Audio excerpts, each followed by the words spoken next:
Hello, this is Tony Heller from RealClimateScience.com, setting the record straight about climate. The New York Times wants to build a $119 billion wall. A 6-mile-long barrier would help protect the city from floodwaters during fierce storms like Sandy, but critics say rising seas make the option inadequate. Picture a storm charging towards New York City, pushing a surge of seawater like the one that flooded the region during Hurricane Sandy. But this time man-made islands with retractable gates stretch from the Rockaways in Queens to a strip of land in New Jersey south of Staten Island. The gates swing shut. A 6-mile-long wall blocks the deluge, saving property and lives. The giant barrier is the largest of 5 options the Army Corps of Engineers is studying to protect the New York area as storms become more frequent and destructive on a warming Earth.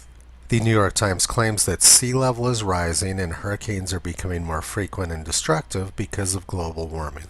And as a result of this, New York needs to build a $120 billion wall. The New York Times also says that that's enough money to feed the entire world for 4 years. New York's most famous resident, Donald Trump, says that the idea is costly, foolish, and environmentally unfriendly. Let's take a look now at the evidence and see which view is correct. There's been a tide gauge at Lower Manhattan since the 1850s. The tide gauge shows that sea level has been rising at the same slow, steady rate since before Abraham Lincoln was president. If there had been an acceleration in sea level rise rates, it would be seen as an upwards curvature in this graph, but that curvature does not exist. There's no indication that humans have had any impact on sea level rise rates.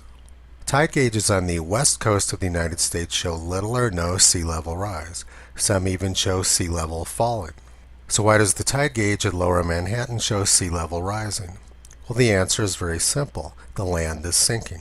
Since the end of the last ice age and the glaciers melting, the eastern half of Canada has been rapidly rising. And just like a teeter-totter, in order to compensate for this, the east coast of the United States has been sinking. The term used by geologists for this is isostasy.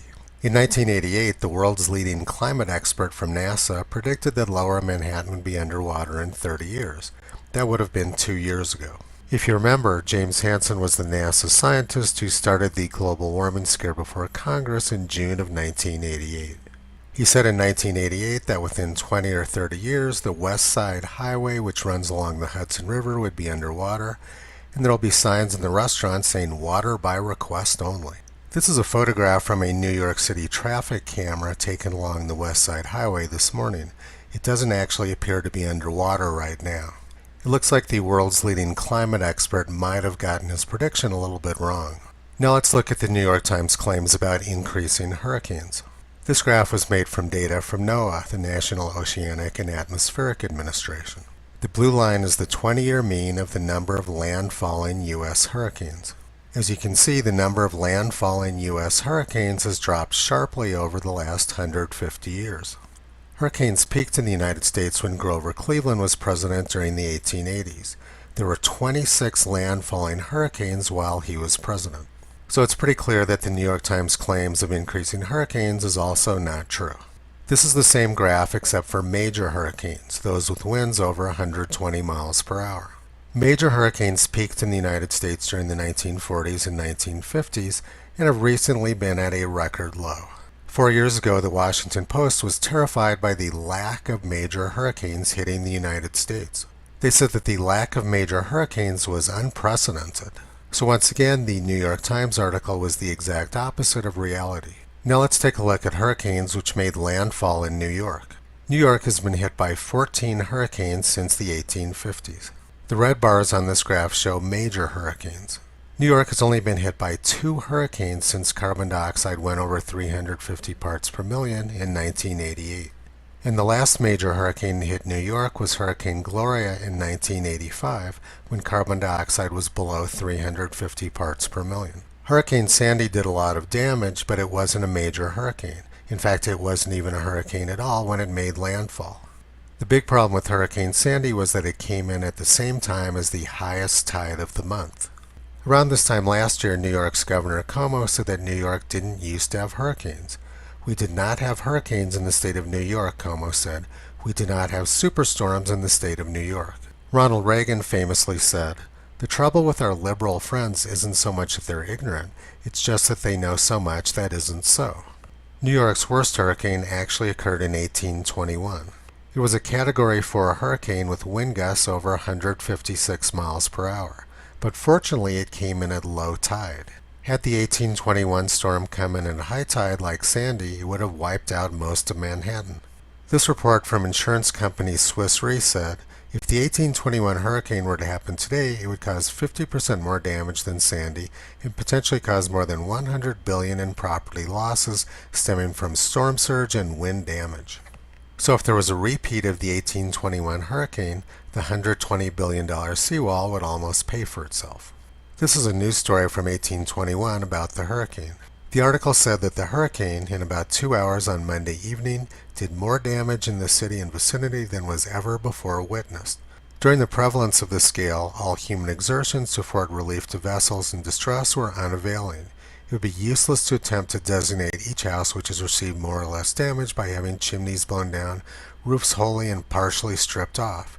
The roofs and cornices of Mr. Schimmerhorn's block of stores, extending from Front to South Street on the west side of Fulton Street, were much injured, and every chimney but one carried away. The greatest part of the elegant poplars and weeping willows at Hudson Park were blown down.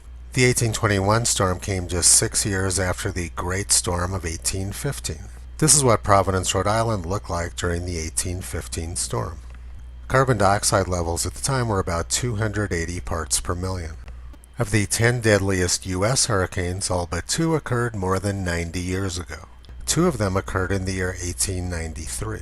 And 9 of the 25 deadliest Atlantic hurricanes occurred right around the time of the American Revolutionary War, including the deadliest in 1780. The 1780 hurricane killed more than 20,000 people, and was reported that the storm was so violent that not a single house, church, building, or public edifice was left standing in Barbados.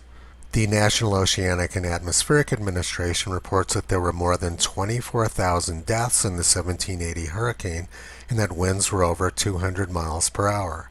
They say that the bark was stripped right off the trees. So what do the New York Times, NASA's James Hansen, and Governor Cuomo have in common? None of them have any clue what they're talking about. But one person who does understand hurricanes is Barack Obama. Hurricane Sandy came in the week before the 2012 election and likely got him reelected. His motto was, "Never let a good crisis go to waste." After Hurricane Sandy, the White House issued a report blaming it on climate change. But Barack Obama doesn't really seem to be that worried about sea level rise or hurricanes because he just bought a $15 million mansion on the beach at Martha's Vineyard. This is what the New England coast looked like after the 1938 hurricane. My mother was living in Brooklyn at the time, and she remembered looking out the windows and seeing the trees bent over all the way to the ground. This map shows all the tropical cyclones around the United States over the last 151 years. There have been thousands of them, but the New York Times believes that the last few were caused by a 1 part per 10,000 increase in carbon dioxide levels in the atmosphere over the past century. The New York Times believes that they can prevent hurricanes by implementing the New Green Deal. New York got a sneak preview of the New Green Deal after Hurricane Sandy when the electricity was out for several days. The carbon footprint of New York and New Jersey went way down when people had to line up for hours to obtain fossil fuels. It isn't completely clear why the New York Times would advocate this sort of lifestyle for their residents.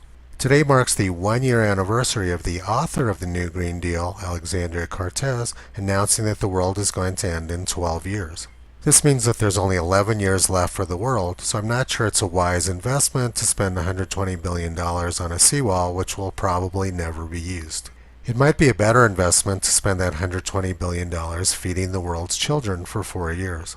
Visit Toto on the web at realclimatescience.com. He's been pulling back the curtain on junk science and propaganda for a long time.